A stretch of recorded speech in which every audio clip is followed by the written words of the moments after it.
اسمع، أريدك أن تتوقف عن كل شيء لبضع دقائق فقط.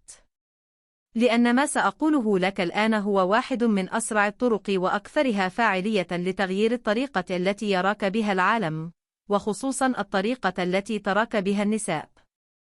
أتحدث عن طريقة تجعل المرأة تشعر بانجذاب حقيقي نحوك منذ اللحظة الأولى التي تلاحظك فيها. والأفضل من ذلك كله أنك لست بحاجة إلى تغيير وجهك، ولا إلى التباهي بمحفظة ممتلئة، ولا إلى القلق بشأن خط شعرك أو أي شيء في مظهرك الخارجي. لكن قبل أن ندخل في الموضوع، افعل لي معروفاً سريعاً. اضغط زر الإعجاب واكتب في التعليقات من أين تشاهد هذا المحتوى اليوم. أنا أقرأ أكبر عدد ممكن من التعليقات لأنني أحب أن أرى كيف يكبر مجتمع الرجال لدينا حول العالم. والآن إليك الحقيقة القاسية التي لا يقالها كثيراً. أغلب الرجال بعد سن 50 لا يتم إخبارهم أبداً بأن المظهر الخارجي ليس سوى نصف اللعبة فقط. أما النصف الآخر فهو متعلق بالكامل بطريقة برمجة الدماغ وبالاختصارات النفسية المزروعة بعمق داخل العقل الباطن البشري.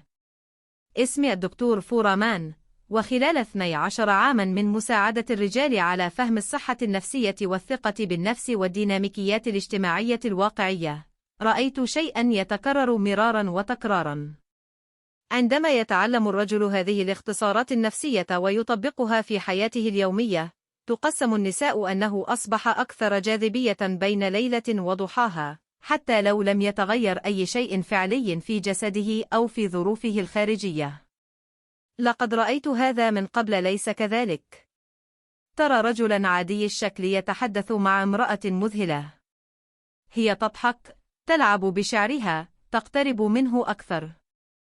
بينما أنك تقف هناك بوظيفة أفضل وملابس أكثر أناقة وتتساءل في دهشة: ما الذي يملكه هذا الرجل ولا أملكه أنا؟ الأمر ليس سحراً. إنها إشارات محددة وواضحة. واليوم سأعطيك المحفزات النفسية الدقيقة التي تجعل زر الانجذاب يتحول فوراً إلى وضع التشغيل. أولاً، تأثير الهالة وقاعدة ال5 ثوان. العقل البشري كسول بطبيعته. عندما يلاحظ صفة واحدة عالية القيمة في شخص ما، يفترض تلقائياً وجود عشرات الصفات الجيدة الأخرى أيضاً. وهذا ما يسميه علماء النفس بتأثير الهالة. إليك الجانب البيولوجي العملي من هذه المعلومة. عندما تقف بصدر مفتوح وذقن مرفوع بشكل مستقيم، ينخفض هرمون التوتر الكورتيزول في جسدك ويزداد إحساسك بالحضور والثبات. التطبيق هنا بسيط جدا. ادخل إلى أي غرفة وكأنك تملك المكان. كتفان للخلف، ظهر مستقيم، وخطوات هادئة واثقة.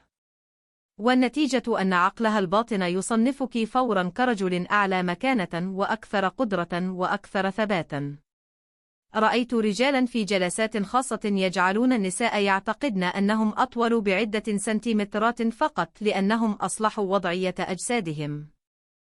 ثانياً، قاعدة التواصل البصري لنصف ثانية. أغلب الرجال إما يحدقون وكأنهم يصطادون، أو يشيحون بنظرهم وكأنهم مذنبون. وكلاهما يصرخ بانعدام الثقة بطريقتين مختلفتين. إليك الحركة الصحيحة التي تصنع الفرق. عندما تلتقي أعينكما، حافظ على التواصل البصري لثانية واحدة فقط. ثم أعطي إيمئة صغيرة جدا أو نصف ابتسامة خفيفة، وبعدها كن أن من يبعد نظره أولا. علم النفس وراء هذه الحركة يقول لها دون كلمات: أنا أراك، لست خائفا منك، لكنني أيضا لست متعطشا لانتباهك. وهذا يخلق داخل عقلها فجوة صغيرة من الفضول فورا، لأن الجميع يريد ما لا يطارده أحد. ثالثا، معدل الرمش البطيء. قد يبدو هذا غريبا لأول وهلة، لكنه قوي جدا من الناحية النفسية. الكائنات القلقة والمتوترة ترمش بسرعة. أما الكائنات الواثقة والمسيطرة على بيئتها فترمش ببطء لأنها تشعر بالأمان.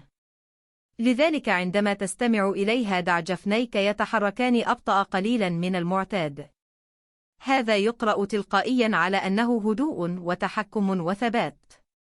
وإذا راقبت جيدا ستلاحظ أحيانا أن حدقة عينيها تتوسع لأنها تشعر لا شعوريا بالراحة مع ثباتك غير المتزعزع.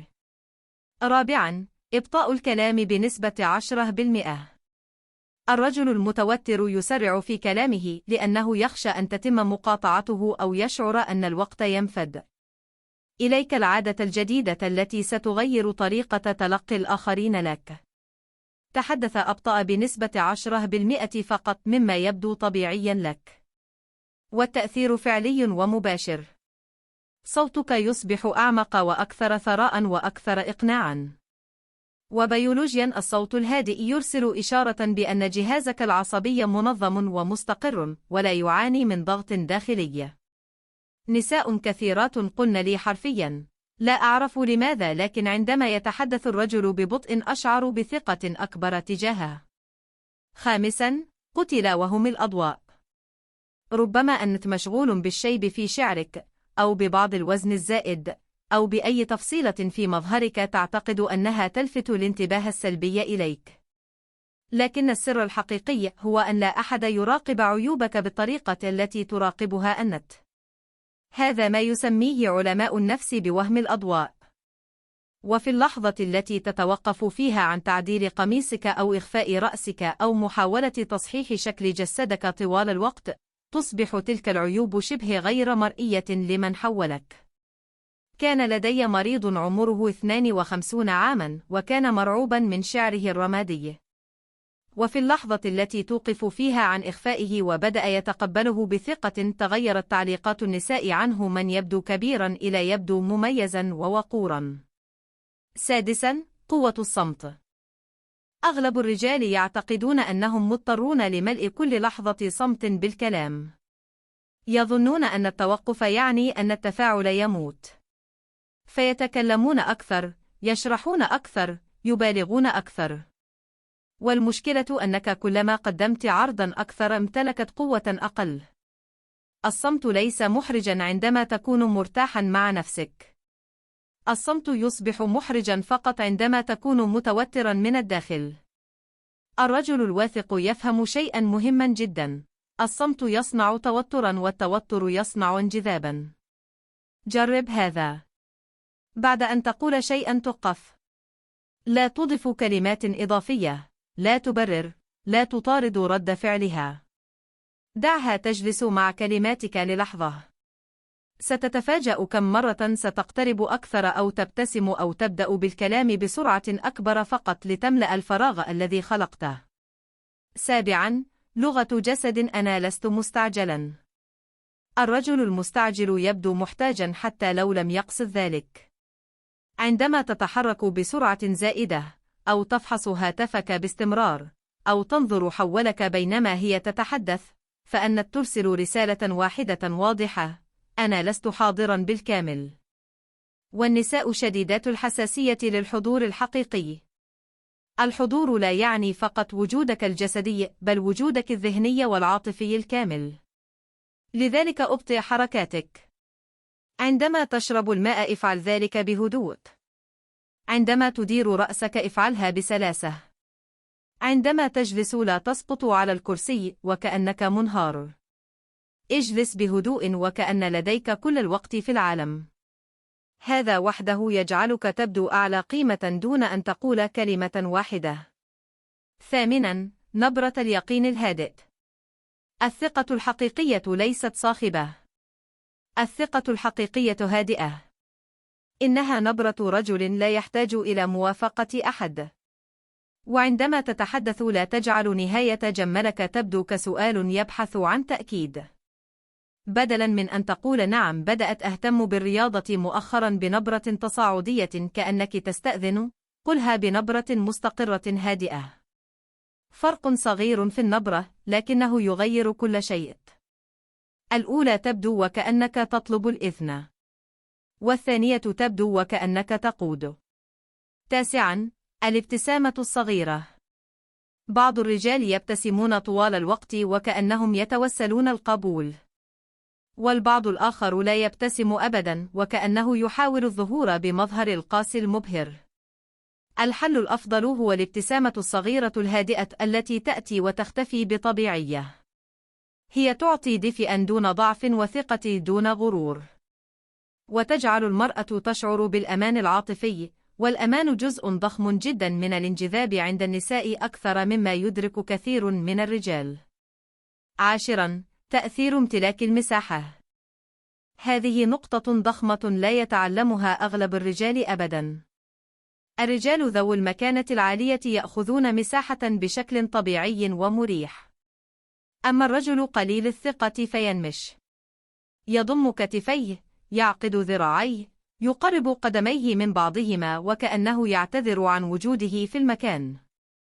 الحل أن تشغل مساحة أكبر بنسبة 10% فقط، ليس بطريقة عدوانية بل بهدوء طبيعي. دع ذراعيك ترتاحان براحة، وقدميك بمسافة مريحة، وكتفيك مفتوحين. تصرف وكأنك تنتمي إلى المكان فعلا. لأن العقل الباطن يقرأ هذا فورا ويقرر قيمتك قبل أن تنطق بكلمة واحدة. والآن أريدك أن تفهم شيئا مهما جدا قبل أن تغادر.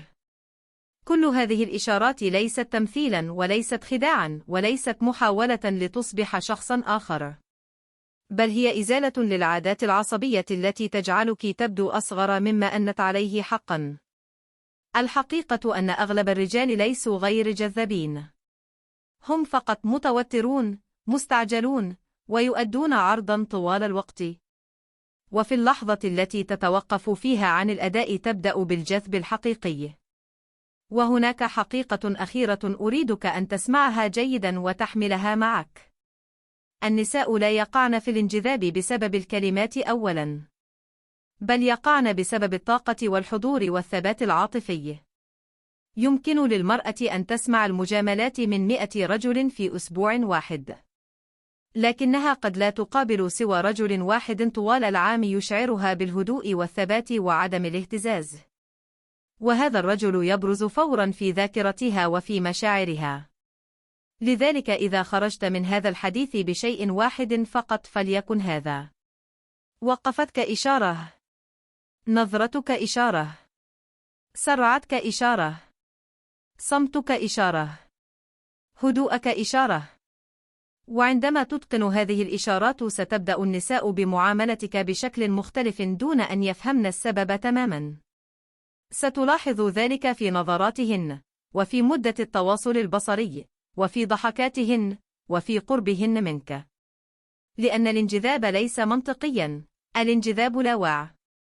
والعقل الباطن يستجيب لشيء واحد فوق كل شيء آخر: اليقين الهادئ. ليس اليقين الصاخب وليس اليقين المتكبر، بل اليقين الهادئ الذي يقول: أنا أعرف من أكون.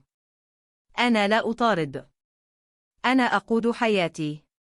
وإذا أردت أن تكوني جزءا منها فأهلا بك. وهذه هي الطاقة التي تغير كل شيء.